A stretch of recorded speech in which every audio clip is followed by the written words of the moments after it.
ರೀ, ನಾನ್ ನಿಮ್ಗೆ ಎಷ್ಟು ಸಲ ಹೇಳಿದೀನಿ, ನನಗೆ ಮನೇಲಿರಕ್ಕೆ ಇಷ್ಟ ಇಲ್ಲ, ನಾವು ಸಪ್ರೇಟ್ ಮನೆ ಮಾಡ್ಕೊಂಡು ಹೋಗೋಣ. ಅಯ್ಯೋ ಪೂಜಾ, ನಾನ್ ಕೂಡ ನಿನ್ಗೆ ಎಷ್ಟು ಸಲ ಹೇಳಿದೀನಿ, ನಮ್ ತಂದೆ ತಾಯಿನ ಬಿಟ್ಟು ನನ್ನಿಂದ ನಿನ್ ಜೊತೆ ಬೇರೆ ಮನೆ ಮಾಡ್ಕೊಂಡ್ ಬರಕ್ ಆಗಲ್ಲ ಅಂತ. ಹೌದಾ? ಹಾಗಾದ್ರೆ ಒಂದಲ್ಲ ಒಂದಿನ ನಾನು ನಿಮ್ನ ಬಿಟ್ಬಿಟ್ಟು ನನ್ ತಂದೆ ತಾಯಿ ಜೊತೆನೆ ಹೋಗಿ ಇರ್ತೀನಿ. ಹೀಗೆ ಪೂಜಾ ತನ್ನ ಗಂಡನ ಮೇಲೆ ಇರುವ ಕೋಪದಲ್ಲಿ ಹೋಗಿ ಮಲಗಿ ನಿದ್ರೆ ಮಾಡಿದ್ಲು. ಹೀಗೆ ಪ್ರತಿದಿನ ಬೇರೆ ಮನೆ ಮಾಡ್ಬೇಕು ಅಂತ ಗಂಡನ ಜೊತೆ ಜಗಳ ಮಾಡ್ತಾ ಇದ್ಲು. ಆದರೆ ರಾಹುಲ್ ಮಾತ್ರ ತನ್ನ ತಂದೆ ತಾಯಿನ ಬಿಟ್ಟು ಬರದಿಲ್ಲ. ಹಾಗೇನೆ ತನ್ನ ತಂದೆ ತಾಯಿ ಬಗ್ಗೆ ಇರುವ ಪ್ರೀತಿಯನ್ನು ತನ್ನ ಹೆಂಡತಿಯ ಜೊತೆ ಹೇಳ್ತಾನೇ ಇದ್ದ. ಹೀಗೆ ಪೂಜಾ ಮಲಗಿರುವ ಕಾರಣ ತನ್ನ ಅತ್ತೆಯಾದ ಯಶೋದ ಎಲ್ಲಾ ಕೆಲ್ಸವನ್ನು ಮಾಡ್ತಾ ಇದ್ಲು. ಅಮ್ಮ ಸೊಸೆ, ಹೆಣ್ಮಕ್ಳು 6 ಗಂಟೆ ಮೇಲೆ ನಿದ್ರೆ ಮಾಡ್ಬಾರ್ದಮ್ಮ, ಅದು ಮನೆಗೆ ಕೂಡ ಒಳ್ಳೇದಲ್ಲ. ಎದ್ದೋಳಮ್ಮ, ಎದ್ದು ಮುಖ ತೊಳ್ಕೊ. ಬೆಳಿಗ್ಗೆ ಬೇಗ ಎದ್ದಳದ್ರಿಂದ ನಿಮಗೆ ಒಳ್ಳೇದಾಗಿರೋದು ಸಾಕು, ನನಗೆ ಯಾವ ಒಳ್ಳೇದು ಆಗಿಲ್ಲ. ಹೌದು, ಬೇಗ ಎದ್ದು ಏನ್ ಕೆಲ್ಸ ಮಾಡೋದತ್ತೆ? ಹಾಗೆ ಹೇಳಿದ್ರೆ ಹೇಗಮ್ಮ? ಬೇಗ ಎದ್ದು ಟಿಫಿನ್ ಮಾಡು, ನಾನ್ ಟಿಫಿನ್ ರೆಡಿ ಮಾಡಿಟ್ಟಿದ್ದೀನಿ. ಹಾಗಾದ್ರೆ ಏನ್ ಹೇಳಕ್ ಬರ್ತಿದ್ದೀರಾ?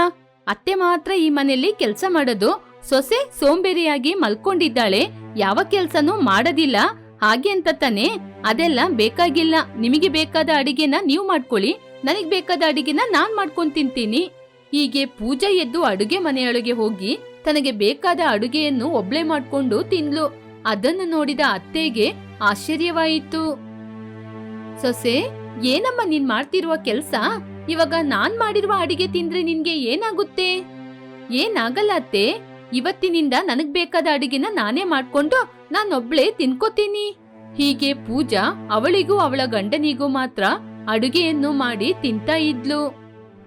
ಹೀಗೆ ಒಂದು ದಿನ ಎಲ್ಲರೂ ಮಧ್ಯಾಹ್ನದ ಸಮಯದಲ್ಲಿ ಡೈನಿಂಗ್ ಟೇಬಲ್ ಅಲ್ಲಿ ಕೂತಿದ್ರು. ಆದ್ರೆ ಪೂಜಾ ಒಬ್ಳೆ ಅಡಿಗೆ ಮಾಡಿ ತಿಂತಾ ಇದ್ಲು. ಆಗ ಅವಳ ಗಂಡ, ಪೂಜಾ, ನೀನೊಬ್ಳೆ ಅಡಿಗೆ ಮಾಡಿ ತಿನ್ನದಾದ್ರೆ ನಿನ್ನ ಹಣದಲ್ಲಿ ಮಾಡ್ಕೊಂಡ್ ತಿನ್ಬೇಕು. ಯಾಕೆ ನಮ್ಮ ಎಲ್ಲರಿಗೋಸ್ಕರ ತಂದಿರುವ ಅಡಿಗೆ ವಸ್ತುಗಳನ್ನಿಟ್ಟು ನೀನು ಅಡಿಗೆ ಮಾಡಿ ತಿಂತಿದೀಯಾ? ನಿನಗೆ ಬೇಕಂದ್ರೆ ನಿನ್ನ ಸಂಪಾದನೆಯಲ್ಲಿ ನೀನೇ ತಗೊಂಬಂದ್ ತಿನ್ನು. ಹೀಗೆ ರಾಹುಲ್ ಕೋಪದಿಂದ ಹೇಳಿದಾಗ ಪೂಜಾ ಬೇಕು ಅಂತ ಅಳಲು ಆರಂಭಿಸಿದ್ಲು. ಹೌದು, ಇದೆಲ್ಲ ನಿಮ್ಮ ವಸ್ತು ತಾನೆ, ಇನ್ ಮುಂದೆ ಈ ಮನೆಯಲ್ಲಿ ಒಂದು ವಸ್ತು ಕೂಡ ನಾನ್ ಮುಟ್ಟದಿಲ್ಲ, ಊಟನೇ ಮಾಡೋದಿಲ್ಲ. ಹಾಗೆ ಹೇಳಿ ಪೂಜಾ ಅಳುತ್ತಾನೆ ಅವಳ ರೂಮಿಗೆ ಹೊರಟೋದ್ಲು. ರಾಹುಲ್, ಯಾಕೋ ನಿನ್ಗೆ ಇಷ್ಟೊಂದು ಕೋಪ? ನೋಡಿದೀಯಾ, ಅವಳು ಏನು ತಿಂದೆ ಹಾಗೆ ಎದ್ದು ಒಳಗೋದ್ಲು. ಹೋದ್ರೆ ಹೋಗ್ಲಿ ಅಮ್ಮ, ಹೊಟ್ಟೆ ಹಸಿವಾದ್ರೆ ಅವಳೇ ತಾನಾಗಿ ಬಂದು ತಿಂತಾಳೆ. ಯಾವಾಗ ನೋಡಿದ್ರು ಸಪ್ರೇಟ್ ಆಗಿ ಹೋಗೋಣ ಅಂತ ಜೀವ ತಿಂತಾಳೆ. ರಾಹುಲ್, ನಮ್ಮಿಂದ ನಿನಗೆ ಯಾಕೋ ಜಗಳ? ಪೂಜಾ ಹೇಳಿದ ಮಾತಲ್ಲಿ ಏನ್ ತಪ್ಪಿದೆ ಹೇಳು? ಯಾವ ಹುಡುಗಿಗಾದ್ರೂ ತನ್ನ ಗಂಡನ ಜೊತೆ ಚೆನ್ನಾಗಿರ್ಬೇಕು ಅಂತಾನೆ ಇರುತ್ತೆ. ಅವಳು ನಮ್ಮ ಎಲ್ಲರಿಗೂ ಸೇವೆ ಮಾಡ್ಲಿಕ್ಕೆ ಬಂದಿಲ್ಲ ತಾನೆ, ನಿನ್ನ ನೋಡ್ಕೊಳ್ಳಿಕ್ಕೆ ಮಾತ್ರನೇ ಅವಳು ಬಂದಿರೋದು. ಅಮ್ಮ, ಏನಮ್ಮ ನೀವು ಮಾತಾಡೋದು? ಇಷ್ಟು ದಿನ ನೋಡ್ಕೊಂಡಿರುವ ನಿಮ್ನ ನಾನು ಬಿಟ್ಟೋಗ್ಬೇಕಾ? ರಾಹುಲ್, ನಿನ್ನ ಹೆಂಡತಿ ನಿನ್ ಜೊತೆ ಇರ್ಬೇಕು ಅಂತ ತಾನೆ ಅವಳ ಅಪ್ಪ ಅಮ್ಮನ ಬಿಟ್ಟು ನಿನ್ನತ್ರ ಬಂದಿದ್ದಾಳೆ. ಹಾಗಿರುವಾಗ ನೀನ್ ಕೂಡ ನಿನ್ನ ಅಪ್ಪ ಅಮ್ಮನ ಬಿಟ್ಟು ಅವಳ ಜೊತೆ ಸಪ್ರೇಟ್ ಆಗಿ ಇರ್ಬೇಕು ತಾನೆ? ಹೀಗೆ ಸುಶೀಲಾ ತನ್ನ ಮಗನಿಗೆ ಬುದ್ಧಿಯನ್ನು ಹೇಳಿದ್ಲು. ಹೀಗೆ 2 ದಿನ ಆಯಿತು. ಪೂಜಾ 2 ದಿನದಲ್ಲಿ ಏನು ಊಟ ಮಾಡದೆ ಒಂಥರ ಆಗಿದ್ಲು. ಅದನ್ನು ನೋಡಿದ ರಾಹುಲ್ ಬೇರೆ ಮನೆ ಮಾಡಲು ಒಪ್ಪಿಕೊಂಡ. ಹೀಗೆ ಸ್ವಲ್ಪ ದಿನದಲ್ಲೇ ಪೂಜಾ ತನ್ನ ಅತ್ತೆ ಮಾವನನ್ನು ಬಿಟ್ಟು ಬೇರೆ ಮನೆ ಮಾಡಿ ಸಂತೋಷವಾಗಿದ್ಲು. ಹಬ್ಬ, ಇಲ್ಲಿ ಎಷ್ಟೊಂದು ಪ್ರಶಾಂತವಾಗಿದೆ. ಇನ್ನು ಬೆಳಿಗ್ಗೆ ಬೇಗ ಎದ್ದೊಳ್ಬೇಕಾದ ಅವಶ್ಯಕತೆ ಇಲ್ಲ, ಎಲ್ಲರಿಗೋಸ್ಕರ ಅಡುಗೆ ಮಾಡುವ ಅವಶ್ಯಕತೆ ಇಲ್ಲ. ಹೀಗೆ ಆಲೋಚನೆ ಮಾಡ್ಕೊಂಡು ತುಂಬಾ ಸಂತೋಷವಾಗಿದ್ಲು. ಆದರೆ ರಾಹುಲ್ ಮಾತ್ರ ತನ್ನ ತಂದೆ ತಾಯಿಯಿಂದ ದೂರ ಇರುವುದನ್ನು ಯೋಚನೆ ಮಾಡಿ ತುಂಬಾ ಚಿಂತೆ ಮಾಡ್ದ. ಹೀಗಿರುವಾಗ ಸುಶೀಲಮ್ಮ ಒಂದಿನ ಮಗ ಮತ್ತು ಸೊಸೆಯನ್ನು ನೋಡಲು ಬಂದ್ರು. ಅಮ್ಮ, ಸೊಸೆ, ಹೇಗಮ್ಮ ಇದ್ದೀಯಾ? ಹಾಗೆ ಅಂತ ಪ್ರೀತಿಯಿಂದ ಕೇಳಿದ್ರು. ಆದ್ರೆ ಪೂಜಾ ಮಾತ್ರ ಮನಸ್ಸೊಳಗೆ ತುಂಬಾ ಕೋಪವನ್ನು ಇಟ್ಕೊಂಡು, ಎಲ್ಲಿ ಅತ್ತೆ ಸಂತೋಷವಾಗಿರೋದು? ಗಂಡ ಹೆಂಡತಿ ಇಬ್ರು ಸಂತೋಷವಾಗಿರೋಣ ಅಂತ ಆಲೋಚನೆ ಮಾಡಿದ್ರೆ ಯಾರಾದ್ರೂ ಒಬ್ರು ಬಂದು ಏನಾದ್ರೂ ಹಿಂಸೆ ಕೊಡ್ತಾನೆ ಇರ್ತಾರೆ. ಹಾಗೆ ಹೇಳಿದ್ಲು. ಆ ಮಾತನ್ನು ಕೇಳಿ ಸುಶೀಲಾ ತನಗೆ ಹೇಳೋದು ಅಂತ ಅರ್ಥ ಮಾಡ್ಕೊಂಡ್ಲು. ಸರಿ ಅಮ್ಮ, ನಾನು ಹೋಗಿ ಬರ್ತೀನಿ. ಹಾಗೆ ಹೇಳಿ ಸುಶೀಲಾ ಅಲ್ಲಿಂದ ಹೊರಡುವಾಗ ಅಷ್ಟರಲ್ಲಿ ರಾಹುಲ್ ಬಂದು ತಾಯಿಯನ್ನು ನೋಡಿ ತುಂಬಾನೇ ಸಂತೋಷಪಟ್ಟ. ಪೂಜಾ, ಅಮ್ಮನ್ಗೇನಾದ್ರೂ ಅಡಿಗೆ ಮಾಡಿಕೊಡು. ಹಾಗೆ ಹೇಳಿ ತನ್ನ ತಾಯಿಯನ್ನು ಮಾತನಾಡಿಸಲು ರೂಮಿಗೆ ಕರ್ಕೊಂಡೋಗಿ ಮಾತಾಡ್ತಾ ಇದ್ದ. ಆಗ ಪೂಜಾ ಬಂದು ಗಂಡನನ್ನು ಕೋಪದಿಂದ ನೋಡಿ, ರೀ, ಒಂದ್ಸಲ ರೂಮಿಗೆ ಬನ್ನಿ ಹೀಗೆ ಕರೆದ್ಲು. ಆಗ ರಾಹುಲ್ ಪೂಜನ ಬಳಿ ಬಂದ. ಏನೇ, ಯಾಕೆ ಕರ್ದೆ? ಏನಿಲ್ಲ, ನಿಮ್ಮಮ್ಮ ಬಂದಿದಾರಲ್ಲ, ಯಾಕೆ ಬಂದಿದ್ದಾರೆ? ಬಂದವ್ರನ್ನ ಯಾಕೆ ಬಂದಿದ್ದಾರೆ ಅಂತ ಕೇಳ್ತಿದ್ದೀಯಲ್ಲ. ಬಂದಿರೋದು ಯಾರು ಅನ್ಕೊಂಡಿದ್ದೀಯಾ? ಅವರು ನನ್ ತಾಯಿ ಕಣೆ. ಅದೇ ರೀ, ನನ್ಗೂ ಕೂಡ ಭಯ. ಇಷ್ಟು ದಿನ ಅಲ್ಲಿರುವಾಗ ನೀವೊಬ್ರೇ ಸಂಪಾದನೆ ಮಾಡಿ ಎಲ್ಲರೂ ತಿಂತಿದ್ರು. ಇವಾಗ ನಾವು ಸಪ್ರೇಟ್ ಬಂದ್ಬಿಟ್ಟಿದೀವಲ್ವಾ, ಅವರಿಗೆ ಹಣ ಬೇಕಾಗಿರುತ್ತೆ. ಏನೇ ಮಾತಾಡ್ತಿದೀಯಾ? ನಮ್ಮ ಅಮ್ಮನಿಗೆ ಹಣ ಬೇಕಂದ್ರೆ ಇಲ್ಲಿ ತನಕ ಬರ್ತಾರಾ? ಯಾಕೆ ರೀ ಬರೋದಿಲ್ಲ? ಅದಕ್ಕೇನೆ ಬಂದಿರ್ಬೇಕು. ಇಷ್ಟು ದಿನ ನಿಮ್ಮ ಸಂಪಾದನೆ ತಾನೇ ಅವರಿಗೆ ಬೇಕಾಗಿತ್ತು. ಇವಾಗ ನಾವು ಬೇರೆ ಮನೆ ಮಾಡ್ಕೊಂಡ್ ಬಂದಿದೀವಲ್ಲ, ನಿಮ್ಮ ಅಮ್ಮ ಎಲ್ಲಾದ್ರೂ ಹಣ ಕೇಳ್ತಿದ್ದಾರೆ ಅಂತ ಹಣ ಕೊಡ್ಬೇಡಿ, ಆಮೇಲೆ ನಾನ್ ಸುಮ್ನೆ ಇರೋದಿಲ್ಲ. ಹೀಗೆ ಹೇಳಿದಾಗ ಆ ಮಾತನ್ನು ಸುಶೀಲಮ್ಮ ಕೇಳಿಕೊಂಡು ತುಂಬಾ ದುಃಖದಿಂದ ಅಲ್ಲಿಂದ ಹೊರಟು ಹೋಗ್ತಾ ಇದ್ರು. ಅದನ್ನು ನೋಡಿದ ರಾಹುಲ್ ಬೇಜಾರ್ ಮಾಡ್ದ. ಪೂಜನ ಹೇಗೆ ಬದಲಾಯಿಸ್ಬೇಕು ಅಂತ ಆಲೋಚನೆ ಮಾಡ್ತಾನೆ ಇದ್ದ. ಈಗಿರುವಾಗ ಒಂದು ದಿನ ಪೂಜಾಳ ತಂದೆ ತಾಯಿ ಮಗಳನ್ನು ನೋಡಲು ಮನೆಗೆ ಬಂದಿದ್ರು. ಪೂಜಾ ಸಂತೋಷದಿಂದ ತಂದೆ ತಾಯಿಗೆ ಬೇಕಾದ ಅಡುಗೆಯನ್ನೆಲ್ಲ ಮಾಡಿಕೊಟ್ಲು. ಅಪ್ಪ, ಅಮ್ಮ ಹೇಗಿದ್ದೀರಾ? ಮನೇಲೆಲ್ಲ ಚೆನ್ನಾಗಿದ್ದಾರಾ? ಎಲ್ಲಿ ಪೂಜಾ ಚೆನ್ನಾಗಿರೋದು? ಆ ವಿಷಯನ ಯೋಚನೆ ಮಾಡಿಸ್ಬೇಡ ಹಾಗೆ ಹೇಳಿ ಚಿಂತೆ ಮಾಡ್ತಾ ಇದ್ರು. ಅದನ್ನು ನೋಡಿ ಪೂಜಾ ಕೂಡ ದುಃಖಪಟ್ಲು. ಏನಮ್ಮ ಹಾಗೆ ಹೇಳ್ತಾ ಇದ್ದೀರಾ? ಏನಾಯ್ತು? ಏನಮ್ಮ ಹೇಳಕ್ ಕೇಳ್ತಿದೀಯಾ? ನಿಮ್ಮ ಅತ್ತಿಗೆ ನಿಮ್ಮ ಅಣ್ಣನ ನಮ್ಮಿಂದ ದೂರ ಮಾಡಿ ಬೇರೆ ಮನೆ ಮಾಡ್ಕೊಂಡು ಕರ್ಕೊಂಡೋಗ್ಬಿಟ್ಟಿದ್ದಾಳೆ. ಇವಾಗ ನಮ್ನ ನೋಡಕ್ಕೆ ಕೂಡ ಯಾರೂ ಇಲ್ಲಮ್ಮ. ಏನೂ ಇಲ್ಲದಿದ್ರು ಪರವಾಗಿಲ್ಲ, ನಿಮ್ಮ ಅಣ್ಣನ ಹೋಗಿ ನೋಡಿ ಮಾತಾಡ್ಸ್ಕೊಂಡ್ ಬರೋಣ ಅಂದ್ರೆ ನಿನ್ನ ಅತ್ತಿಗೆ ಬಾಯಿಗೆ ಬಂದ ಹಾಗೆ ಬೈತಾ ಇದ್ದಾಳೆ. ಆ ಮಾತನ್ನು ಕೇಳಿ ಪೂಜನಿಗೆ ಕೋಪ ಬಂತು. ಏನಮ್ಮ, ನಿಮ್ನ ಅಷ್ಟೊಂದ್ ಮಾತಾಡ್ತಿದ್ದಾರಾ? ನಿಮ್ನ ನೋಡ್ಕೊಳ್ಳೋ ಜವಾಬ್ದಾರಿ ಅವ್ರದ್ದೇ ತಾನೇ? ಸರಿ, ಅತ್ತಿಗೆ ಹಾಗೆ ಅಂದ್ರೆ ಅಣ್ಣನಿಗೇನಾಯ್ತು? ಚಿಕ್ಕ ವಯಸ್ಸಿನಿಂದ ಅಣ್ಣನ ಎಷ್ಟ್ ಚೆನ್ನಾಗಿ ನೋಡ್ಕೊಂಡಿದ್ರಿ, ಅದ್ನ ಅಣ್ಣ ಮರ್ತ್ಬಿಟ್ರಾ? ಈ ವಯಸ್ಸಲ್ಲಿ ನಿಮ್ನ ನೋಡ್ಕೊಳ್ಳೋದ್ ಬಿಟ್ಬಿಟ್ಟು ಅವ್ರು ಯಾಕೆ ಬೇರೆ ಮನೆ ಮಾಡ್ಕೊಂಡೋದ್ರು? ಹೀಗೆ ಕೋಪದಿಂದ ತನ್ನ ಅತ್ತಿಗೆ ಮಾಡಿದ ಕೆಲ್ಸವನ್ನು ಯೋಚನೆ ಮಾಡಿ ಬೈತಾ ಇದ್ಲು. ಆಗ ಅವಳ ತಾಯಿ, ಅವಳನ್ನ ಹೇಳಿ ಏನ್ ಪ್ರಯೋಜನ ಇಲ್ಲ ಕಣೆ, ಮೊನ್ನೆ ತನಕ ಚೆನ್ನಾಗಿನೇ ನೋಡ್ಕೊಂಡಿದ್ಲು. ಆದ್ರೆ ನೀನು ಯಾವಾಗ ಬೇರೆ ಮನೆ ಮಾಡ್ಕೊಂಡ್ ಬಂದೋ ಅವಾಗ ಅವಳು ಕೂಡ ಬೇರೆ ಮನೆ ಮಾಡ್ಕೊಂಡ್ ಹೋಗ್ತೀನಿ ಅಂತ ಹೋಗ್ಬಿಟ್ಲು. ಅವಳನ್ನ ಹೇಳಿ ಏನ್ ಪ್ರಯೋಜನ? ನೀನು ಹೇಗೆ ಈ ಸಮಯದಲ್ಲಿ ನಿಮ್ಮ ಅತ್ತೆ ಮಾವನ ಬಿಟ್ಟು ದೂರ ಬಂದೋ ಅದೇ ರೀತಿ ಅವಳು ಕೂಡ ನಮ್ನ ಬಿಟ್ಬಿಟ್ಟು ದೂರ ಹೋಗ್ಬಿಟ್ಲು. ನೀನು ಹೇಗೆ ನಿಮ್ಮ ಅತ್ತೆ ಮಾವನ ಬೈಕೊಂಡು ಅವ್ರನ್ನ ದೂರ ಮಾಡ್ದೋ ಅವಳು ಕೂಡ ಬೈಕೊಂಡು ದೂರ ಮಾಡ್ಬಿಟ್ಲು. ನೀನು ಮಾಡಿದ್ದು ತಪ್ಪಲ್ಲ ಅಂದ್ರೆ ಅವಳು ಮಾಡಿದ್ದು ಕೂಡ ತಪ್ಪಲ್ಲ. ಹೀಗೆ ಪೂಜನಿಗೆ ತಾನು ಎಷ್ಟು ದೊಡ್ಡ ತಪ್ಪು ಮಾಡಿದಾಳೆ ಅಂತ ಅದರ ಬಗ್ಗೆ ಹೇಳ್ತಾ ಇದ್ರು. ಆ ಮಾತನ್ನು ಕೇಳಿ ಆವಾಗ ಅರ್ಥ ಆಯ್ತು ಪೂಜನಿಗೆ, ತನ್ನ ತಂದೆ ತಾಯಿ ಎಷ್ಟು ಕಷ್ಟಪಡ್ತಿದಾರೋ ಅದೇ ರೀತಿ ಅತ್ತೆ ಮಾವ ಕೂಡ ಕಷ್ಟಪಡ್ತಾರೆ ಅಂತ. ಮರುದಿನ ತನ್ನ ಗಂಡನನ್ನು ಕರ್ಕೊಂಡು ತನ್ನ ಅತ್ತೆ ಮಾವನ ಮನೆಗೇನೆ ಹೊರಟೋದ್ಲು. ಅತ್ತೆ ಮಾವ, ನನ್ನನ್ನು ಕ್ಷಮಿಸಿ. ಈ ಸಮಯದಲ್ಲಿ ನಮ್ಮ ಅವಶ್ಯಕತೆ ನಿಮಗೆ ಇರುತ್ತೆ ಅಂತ ಅರ್ಥ ಮಾಡ್ಕೊಳ್ದೆ ನಿಮ್ಮ ಮಗನನ್ನು ನಿಮ್ಮಿಂದ ದೂರ ಮಾಡಿ ನನ್ನ ಸಂತೋಷಕ್ಕೆ ನಾನ್ ಹೋಗ್ಬಿಟ್ಟೆ. ಹಾಗೆ ಹೇಳಿ ದುಃಖ ಪಡ್ತಾ ಇದ್ಲು. ಪೂಜಾ ಬದಲಾಗಿ ತನ್ನ ಅತ್ತೆ ಮಾವನ ತುಂಬಾ ಚೆನ್ನಾಗಿ ನೋಡ್ಕೊಳ್ತಾ ಇದ್ಲು. ಅದೇ ಸಮಯಕ್ಕೆ ರಾಹುಲ್ ತನ್ನ ಅತ್ತೆ ಮಾವನ ಮನೆಗೆ ಹೋಗಿ, ನಿಮಗೆ ತುಂಬಾ ಧನ್ಯವಾದಗಳು ಅತ್ತೆ. ಪೂಜಾನ ಹೇಗೆ ಬದಲಾಯಿಸೋದು ಅಂತ ಆಲೋಚನೆ ಮಾಡ್ತಿದ್ದೆ, ನೀವು ಬಂದು ಬದಲಾಯಿಸ್ಬಿಟ್ರಿ. ಹಾಗೆ ಹೇಳಿ ಅವರು ನಡೆಸಿದ ನಾಟಕವನ್ನು ಯೋಚನೆ ಮಾಡಿ ನಗ್ತಾ ಇದ್ರು. ಸೊಸೆಯಾದ ಶಶಿರೇಖಾ ಮೇಲೆ ಅತ್ತೆಯಾದ ಭೂದೇವಿ ಕಿರ್ಚ್ತಾ ಇದ್ಲು. ಶಶಿರೇಖನ ಶಬ್ದಕ್ಕೆ ಆ ಮನೆ ಮಾತ್ರ ಅಲ್ಲದೆ, ಆ ಬೀದಿ ಮಾತ್ರ ಅಲ್ಲದೆ ಆ ಗ್ರಾಮನೇ ನಡುಗ್ತಾ ಇತ್ತು. ಊರಿನ ಜನರೆಲ್ಲ ಇವಳು ಶಬ್ದ ಆರಂಭ ಮಾಡ್ಬಿಟ್ಲು, ಇನ್ನು ನಮ್ಗೆ ತಲೆನೋವು ಅಂತ ಕಿವಿ ಮುಚ್ಕೊಳ್ತಾ ಇದ್ರು. ಭೂದೇವಿಯ ಗಂಡ ಶಂಕರ್ರಾವ್ ಹಾಗೇನೆ ಮಗ ಅಮರ್ ತನ್ನ ತಾಯಿಯನ್ನು ನೋಡಿ ಗುಸುಗುಸು ಅಂತ ಏನೋ ಮಾತಾಡ್ಕೊಳ್ತಾ ಇದ್ರು. ಅಪ್ಪ ಅಮರ್, ಸೊಸೆಯನ್ನು ಬಚಾವ್ ಮಾಡುವ ಕೆಲ್ಸ ಮಾಡೋ. ಅಯ್ಯೋ ಅಪ್ಪ, ನನ್ನಿಂದ ಆಗಲ್ಲ, ನೀವೇ ಮಾಡ್ಬೇಕು. ನಾನು ಮಗನಾದ ಕಾರಣ ಮಧ್ಯದಲ್ಲಿ ಹೋದ್ರೆ ಅಮ್ಮ ಹೊಡೆದ್ರು ಹೊಡಿಬೋದು. ಆದ್ರೆ ನೀವು ಗಂಡನಲ್ವಾ, ಸೊಸೆಯ ಮುಂದೆ ಮಗನ ಮುಂದೆ ಏನು ಮಾತನಾಡಬಾರ್ದು ಅಂತ ಅಮ್ಮ ನಿಮ್ಮನ್ನು ಏನು ಹೇಳೋದಿಲ್ಲ. ಶಶಿರೇಖನ ಅಮ್ಮ ಬೈತಾನೆ ಇದ್ದಾರೆ, ನೀವೇ ಏನಾದ್ರೂ ಮಾಡಿಯಪ್ಪ. ಸ್ವಲ್ಪ ಇರಪ್ಪ, ಧೈರ್ಯಕ್ಕೋಸ್ಕರ ಆಂಜನೇಯ ಸ್ವಾಮಿನ ಬೇಡಿಕೊಳ್ತಾ ಇದ್ದೀನಿ. ಸ್ವಲ್ಪ ಗ್ಯಾಪ್ ಸಿಕ್ಲಿ ಮಧ್ಯದಲ್ಲಿ ಹೋಗಿ ಮಾತಾಡ್ತೀನಿ. ಆಗ ನಿಮ್ಮ ಅಮ್ಮನ ದೃಷ್ಟಿ ನನ್ನ ಮೇಲೆ ಬೀಳುತ್ತೆ, ನನಗೆ ಬೈತಾಳೆ, ಸೊಸೆ ಸೇವ್ ಆಗ್ತಾಳೆ. ಸರಿಯಪ್ಪ, ಆಲ್ ದ ಬೆಸ್ಟ್. ಹೀಗೆ ಮಾತಾಡ್ತಾ ಇದ್ರು.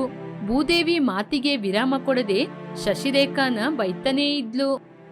ನಿನಗೆ ಎಷ್ಟು ಹೇಳಿದ್ರು ಹೇಗೆ ಹೇಳಿದ್ರು ಅಡಿಗೆ ಮಾಡ್ಲಿಕ್ಕೆ ಬರಲ್ಲ. ನಿನಗೆ ನನ್ನ ಮಾತು ಅಂದ್ರೆ ಸ್ವಲ್ಪ ಕೂಡ ಬೆಲೆನೇ ಇಲ್ವಾ? ನನಗೆ BP ಶುಗರ್ ಜಾಸ್ತಿಯಾಗಿ ಮಾತಾಡಿ ಮಾತಾಡಿ ಒಂದೇ ಸಲ ಈ ಅತ್ತೆ ಸತ್ತೋಗ್ಬೇಕು ಅನ್ಕೊಂಡಿದ್ದೀಯಾ? ಹೀಗೆ ಭೂದೇವಿ ಹೇಳಿದಾಗ ಶಂಕರ್ರಾವ್ ಮಾತಿನ ಮಧ್ಯದಲ್ಲಿ ಸ್ವಲ್ಪ ತಮಾಷಿನಿಂದ ಹೀಗೆ ಹೇಳಿದ, ಅಂತಹ ಅದೃಷ್ಟ ಇಷ್ಟು ಬೇಗ ಬರದಿಲ್ಲ ಅನ್ಕೊಂಡಿದ್ದೀನಿ. ಹಾಗೆ ಹೇಳಿದಾಗ ಭೂದೇವಿ ಕೋಪದಿಂದ ನೋಡುತ್ತಾ, ನಾನು ತುಂಬಾ ಬುದ್ಧಿವಂತೆ, ನನ್ನತ್ರ ಸಾವು ಬರ್ಲಿಕ್ಕೆ ಭಯಪಡಬೇಕು.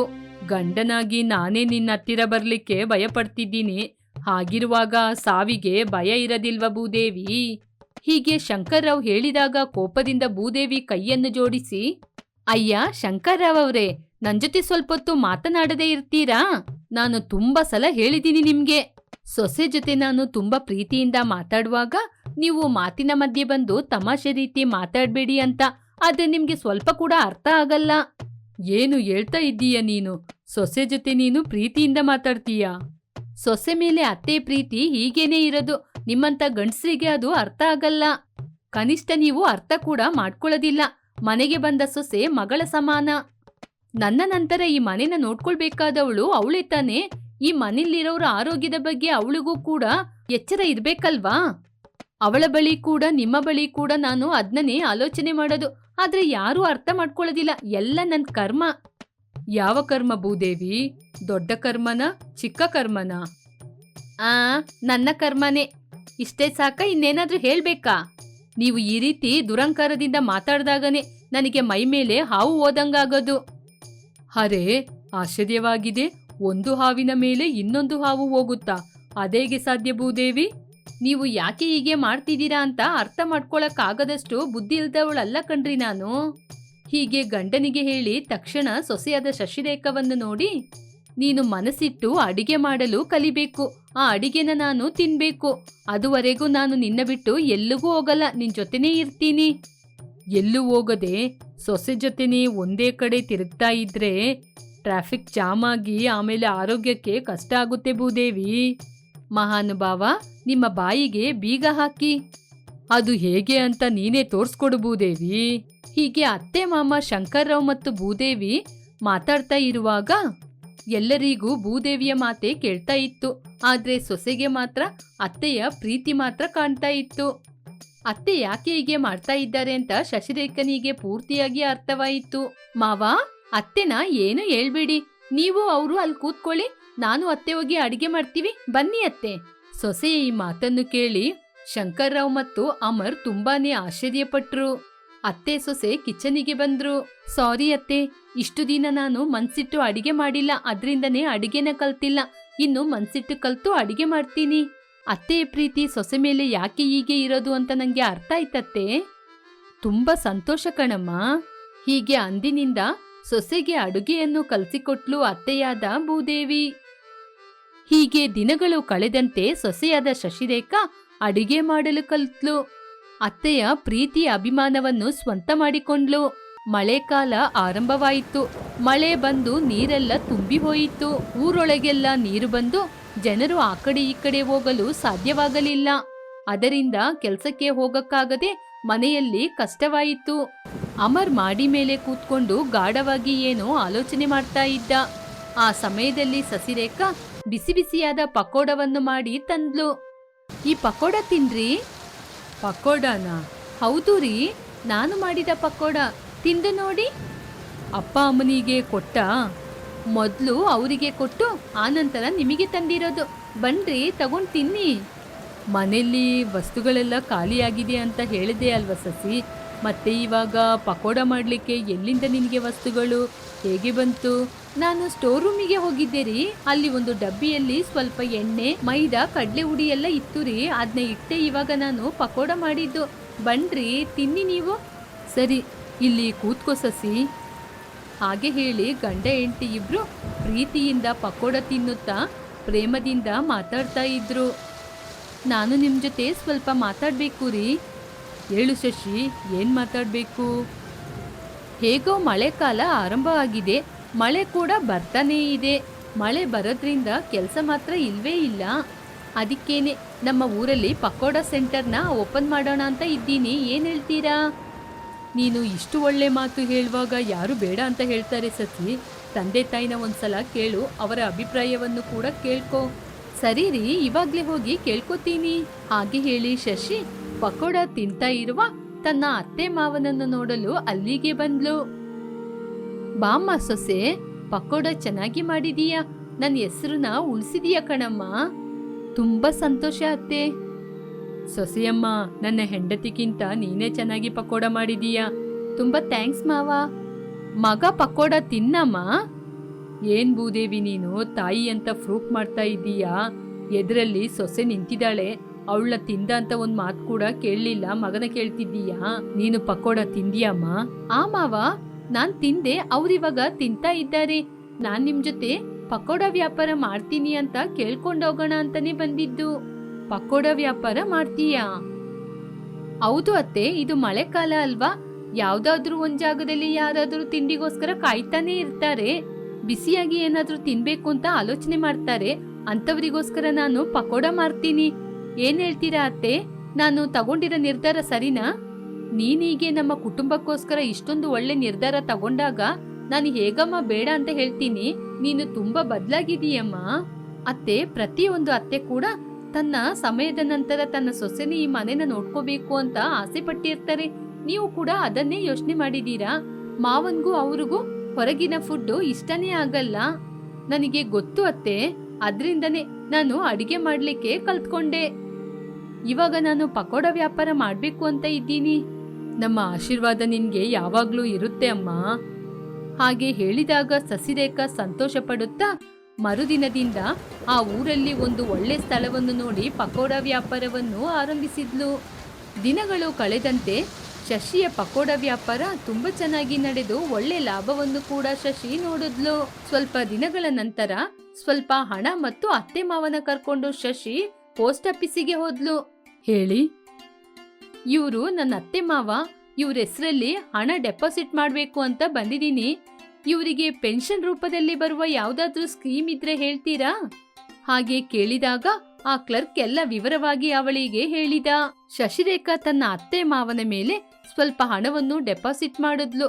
ಅದನ್ನ ನೋಡಿ ಅವರು ಸಂತೋಷಪಟ್ರು. ಇದೆಲ್ಲ ಯಾಕಮ್ಮ? ಇದೆಲ್ಲ ನನ್ನ ಕರ್ತವ್ಯ ಅತ್ತೆ. ಹಾಗೇನೆ ಇದರಲ್ಲಿ ಸ್ವಲ್ಪ ಸ್ವಾರ್ಥ ಕೂಡ ಇದೆ. ಅದೇ ನಮ್ಮ ಸ್ವಾರ್ಥ. ನೀನು ಸ್ವಾರ್ಥ ಪಡ್ತೀಯ, ನಾನ್ ನಂಬಲ್ಲ. ನಂಬೇಕತ್ತೆ. ನನಗೆ ಗೊತ್ತು ಕಣಮ್ಮ, ನೀನು ನಮ್ಮನ್ನ ಇಷ್ಟು ಚೆನ್ನಾಗಿ ನೋಡ್ಕೊಳ್ಳುವ ಹಾಗೆ ನಿನ್ನ ಮನೆಯಲ್ಲಿ ನಿನ್ನ ತಂದೆ ತಾಯಿನ ನಿನ್ನ ಅತ್ತಿಗೆ ಕೂಡ ಚೆನ್ನಾಗಿ ನೋಡ್ಕೋಬೇಕು ಅಂತ ತಾನೇ? ಹೌದು ಮಾವಯ್ಯ. ಚಿಂತೆ ಮಾಡ್ಬೇಡಮ್ಮ, ನಿನ್ನಂತ ಒಳ್ಳೆ ಮನಸ್ಸು ಇರುವವಳಿಗೆ ಒಳ್ಳೇದೇ ಆಗುತ್ತೆ. ನಿನ್ನ ಅತ್ತಿಗೆಯಲ್ಲಿ ಬದಲಾವಣೆ ಖಂಡಿತ ಬರುತ್ತೆ. ನಿಮ್ಮ ತಂದೆ ತಾಯಿಯ ಬೆಲೆ ಗೊತ್ತಾಗಿ ತುಂಬಾ ಚೆನ್ನಾಗಿ ನೋಡ್ಕೊಳ್ತಾಳೆ. ಶಶಿರೇಖಾನ ಸಮಾಧಾನ ಪಡಿಸಿದ್ರು. ಶಶಿರೇಖಾ ಸಂತೋಷ ಪಡುತ್ತಾ, ನಿಮ್ಮಂತ ದೊಡ್ಡವರ ಒಳ್ಳೆ ಬೇಡಿಕೆ ನೆರವೇರ್ಬೇಕು ಅಂತ ನಾನ್ ದೇವರ ಜೊತೆ ಬೇಡ್ಕೋತೀನಿ ಅತ್ತೆ. ಹಾಗೆ ಹೇಳಿ ತನ್ನ ಅತ್ತೆ ಮಾವನ ಕರ್ಕೊಂಡ್ ಮನೆಗೆ ಬಂದ್ಲು. ಹೀಗೆ ಶಶಿರೇಖಾ ಮಳೆಗಾಲದಲ್ಲಿ ಪಕೋಡ ವ್ಯಾಪಾರ ಮಾಡಿಕೊಂಡು ತನ್ನ ಕುಟುಂಬವನ್ನು ನೋಡಿಕೊಳ್ತಾ ಇದ್ಲು.